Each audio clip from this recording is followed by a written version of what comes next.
Good morning again. This is our do-it-yourself ICF home. I want to show you what we ended up doing here. We ended up to fill in under these blocks where the slab will be. On here the gravel's not finished, so we had to put these bigger 2-inch thick styrofoam under here. But everywhere, all the way around, we cemented inside so that we have a solid base that nothing's going to come out when we start pouring in here. And we're putting a 1/2-inch rebar at the first row, the third row, the 5th row, the 7th row, the 9th row, the 11th row, the 13th row, and the 15th row, depending on how high the wall is. We've marked here where the windows are going to be. This is going to be a window here. So this rebar here will end up going up 4 blocks and then cutting off any that if they up that high.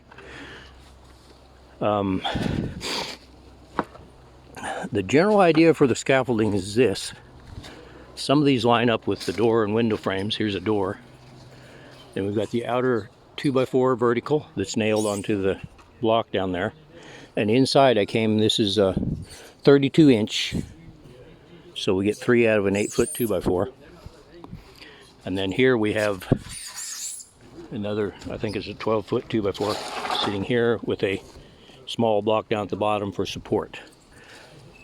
But in the other places, this actually comes through the wall. So as I stacked it up, I made a notch here.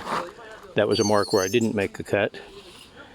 And I have the 2x4 going through the wall here and sticking out the other side. This will be the support for the walkboards. Here we're going to have walkboard up 3 and 6 feet. On the high side here we're going to have them up 4, then every 3, 4, 5, 6, 7, 8, 9, 10, 11, 12, 13. The top one will be 13 foot up. That's what we'll walk on to do the actual pour. And these blocks are going to be about 2 feet above the top of these. This is going to be the high side. This goes together rather quickly. As far as design with this brand of blocks, the way they're made, I would definitely, if I made another house so that they fit together real easily, I would make each wall in multiples of 10 inches plus then the 12-inch overlap. That's using the 6-inch block. If you're using the 8-inch block, if you're using the 6-inch block, that is the thinner wall here, 6 inches instead of 8, then this total width is going to be 10 inches, and I would make everything in multiples of exactly 10 inches on each side, and that way all the blocks will fit together and you don't need to cut any except in even sections of 10 inches, which are the strongest way to cut the block. Now on the corners, they're just stacked up alternating, kind of log cabin style, and this is one of the regular blocks. And for the corner, we take these special corner dividers, and they just slide in here. Okay. And then I'd take, and I cut, there's lines on the outside here to cut on. I cut halfway between these two, and here I actually cut in the middle between the lines, so it ended up being about 3 inches wide here. And that gives me this open section here that lets the concrete flow around the corner, so you have continuous concrete. And this connector ends up being, if you want to say, in the air, but it will tie into the concrete as you pour it. And of course there's rebar on the corners. We put the horizontal rebar, and then when the wall is finished, then we drop in the vertical rebars. Around the windows, rebar goes around the windows. We'll explain that later. Below the windows, we're going to have two blocks high or 4 blocks high, and each block is a foot.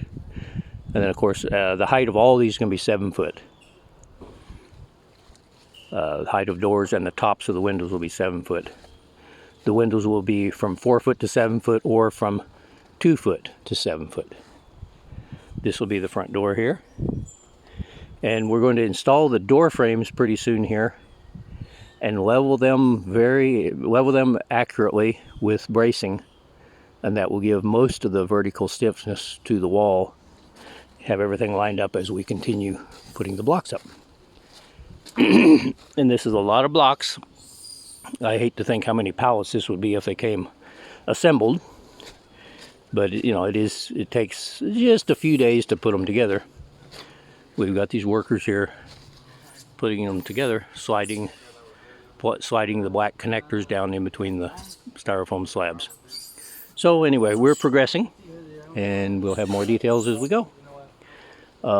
This bottom row has taken a lot of time, but most people wouldn't have that. Most people would have a flat surface for them to sit on, and would save a lot of time. So once we're stacking the blocks, it seems to go pretty fast.